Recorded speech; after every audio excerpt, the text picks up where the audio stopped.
Hello friends, ఎలా ఉన్నారు మీరు? అయితే ఈరోజు మనం తెలంగాణ రేషన్ కార్డు ఈకేవైసీ గురించి చెప్పబోతున్నాను.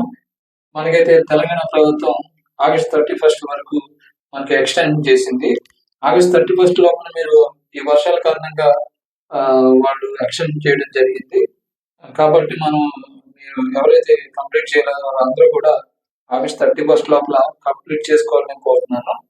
అయితే మనకి ఈ ఇంటర్నెట్‌లో ఈ గూగుల్ ఇంటర్ఫేస్‌లో మనం సైట్‌ని ఓపెన్ చేసి దాంట్లో మన రేషన్ కార్డు నంబర్ కొట్టినట్లయితే మనకి ఆధార్ సీడెడా లేదా నాట్ వెరిఫైడ్ అనేది రిఫ్లెక్ట్ అవుతది. మీకు చూపించిన స్క్రీన్‌లో కూడా మీకు తెలుస్తది.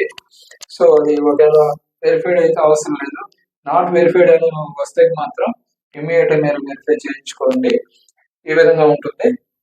చూడండి, ఏపీడీసీ ఏఈపీడీఎస్ సైట్ ఓపెన్ చేసిన తర్వాత మనకి ఇలాగ ఇంటర్ఫేస్ వస్తుంది. దీంట్లో మనం బెనిఫిషియరీ డీటెయిల్స్ కొట్టిన వెంటనే beneficial details Aadhaar enabled public distribution system ఇది ఏఈపీడీఎస్. అయితే దీంట్లో మనం బెనిఫిషియల్ డీటెయిల్స్ మాత్రం మనం క్లిక్ చేయాలి. థర్డ్ వన్ క్లిక్ చేసిన వెంటనే మనకి ఈ విధంగా వస్తుంది. దీంట్లో మన ఆధార్ కార్డు క్యాప్చర్ నెంబర్ కొట్టేసిన తర్వాత మనకి మన డీటెయిల్స్ అన్ని రిఫ్లెక్ట్ అవుతాయి. రిఫ్లెక్ట్ అయిన డీటెయిల్స్ లో మీకు చెప్పిన విధంగా నాట్ వెరిఫైడ్ అంటే ఇమ్మీడియట్ వెరిఫై చేసుకోండి. వెరిఫైడ్ అంటే అవసరం లేదు.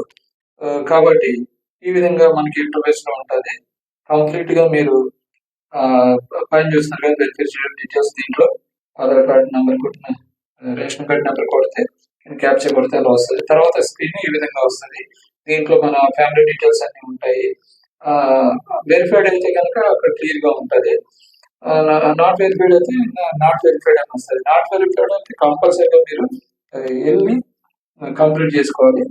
ఇంతే ఫ్రెండ్స్ ఈరోజు వీడియోలో. Thank you.